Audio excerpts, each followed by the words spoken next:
Welcome to Sports News. I'm Barham Tony Uranta.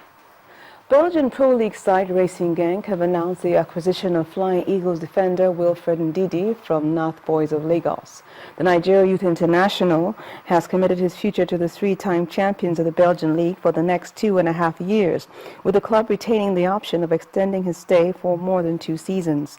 The 18-year-old impressed the Genk hierarchy when he first tested with the club in January, but he could not sign on the dotted line because he was still a minor.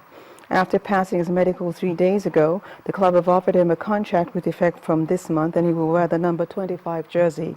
He'll be the 5th African at the club after Karabo Mboj of Senegal, Anel Nkroga of South Africa, Sekou Sisi of Cote d'Ivoire, and Bernard Komodzi of Ghana. Meanwhile, the 30th edition of the African Cup of Nations kicks off this weekend in Equatorial Guinea, with the host taking on Congo in the opening game. Equatorial Guinea stepped in to rescue the Confederation of African Football, CAF, after original host Morocco opted out few months to the start of the competition because of their fears over the spread of the Ebola virus.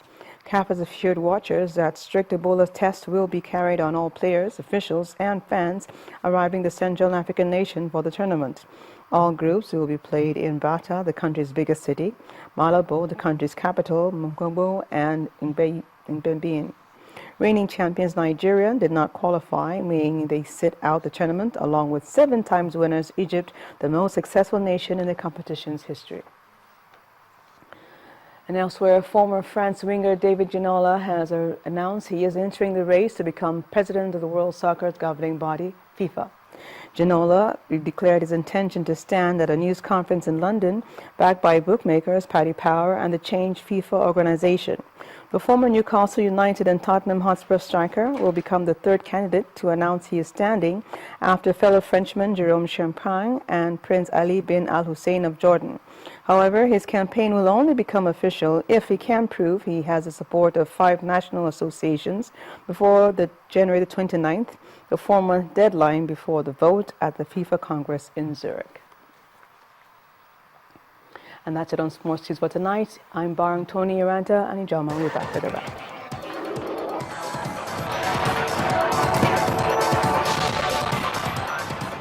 Recently, President Barack Obama approved a new immigration law for 5 million non-Americans who have lived illegally in the country but have given birth to children in the United States. Our Washington, D.C. correspondent, Maria Bird, gives us details of how the new law will affect Nigerians. President Obama announced new executive order for immigration reform in the U.S.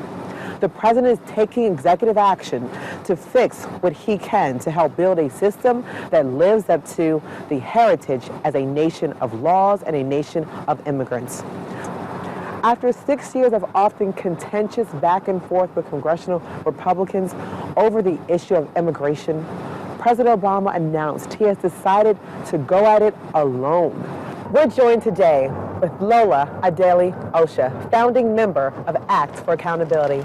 So there are probably approximately over close to 500,000 Nigerians living in the United States, and that's first generation, second generation immigrants. And so the range of ages, first of all, with those who have been here since their childhood, if they've been here now legally, then, that's a great thing. But I would say that for the vast majority of people who are single, who are not married, who don't have children, it's unfortunate that the president's executive action doesn't go far enough to actually help them.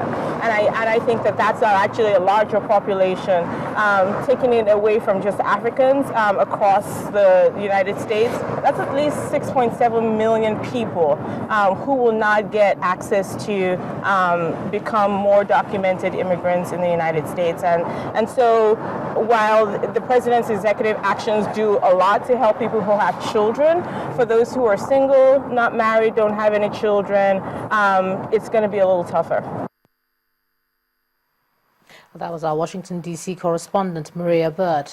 Staying with the foreign scene, Belgium prosecutors have stated that a suspected jihadist group targeted in a major anti-terror raid on Thursday had been planning to kill policemen in the street and at police stations. Here's Victoria Ido with more. They say the planned attacks were imminent, adding that the 2 suspects shot dead during the raids were still being identified. 13 suspects have so far been arrested, while 2 more were arrested in France. Belgium's government has announced tough measures to tackle terrorism. Meanwhile, in the Paris region, 12 suspects are being held by police in the Paris region over last week's attack in the French capital that killed 17 people.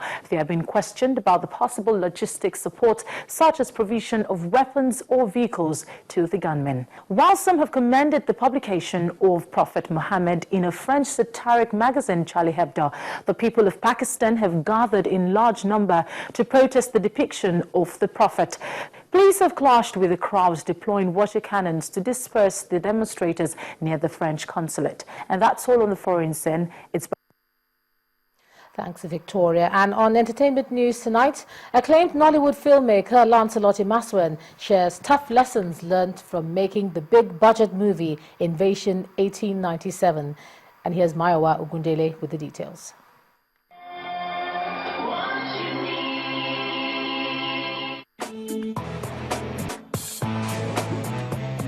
Well, thank you very much. Here are your trending entertainment stories.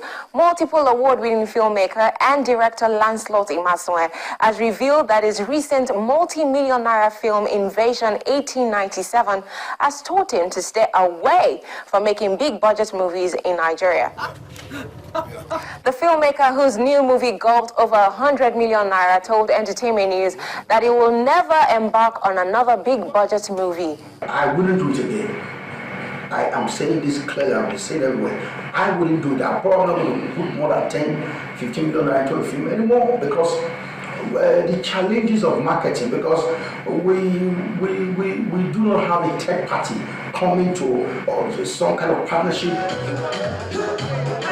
Another day, another red carpet moment for Nollywood's rave Osi Ukeje.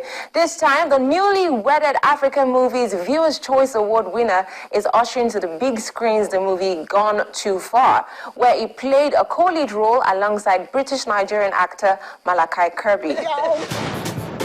Show Yemi how to get a girlfriend. He doesn't know how to talk to girls. The movie chronicles how 2 brothers raised in separate socio-cultural societies overcome their cultural differences to discover the strength of brotherhood. Sometimes Armani, sometimes what? A little bit of respect. 6 months after the sudden death of dance music singer Keffi Obareki, her husband, friends and colleagues have announced plans to release a posthumous album with fresh songs from the late singer. Speaking to journalists in Lagos, her husband, Mr. Don Momo, also said the album will be released on the deceased's birthday and will be heralded by a free memorial concert in Lagos, southwest Nigeria. There's a brand new song called Then Go Talk. And there's also a brand new song called Best Thing. And there's also a brand new song called I Believe. And there's also a brand new song called No Chance. And that's where you will see Keffi rap. A lot of people don't know that she was actually a rapper. Nicki Minaj will want to actually say who was rapping. But Nollywood actor Mona Lisa Chinda has released a series of skits addressing social issues, including domestic violence, infidelity, gender inequality, and others, ahead of a new program, You and I. What is this? My new film. You like? You call this a film? Is this what you call a film? Huh? This is soft porn. Body on hard. And that wraps it up for today. It's back to the main news.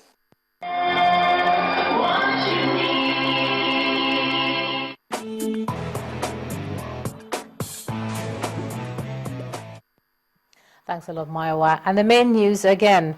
Senate President David Mark has warned politicians planning to rig the 2015 elections that they would not be allowed to have their way. The Nigerian military has said it will not be blackmailed by CNN over its report in which some individuals who claim to be Nigerian soldiers said they were being frustrated in the fight against the insurgency. And Britain and the United States have agreed to share intelligence on preventing violent extremism. Well, that's the news at 10 tonight. Thanks a lot for staying with us. I'm John Michael Rialto. You have a great weekend. Goodbye.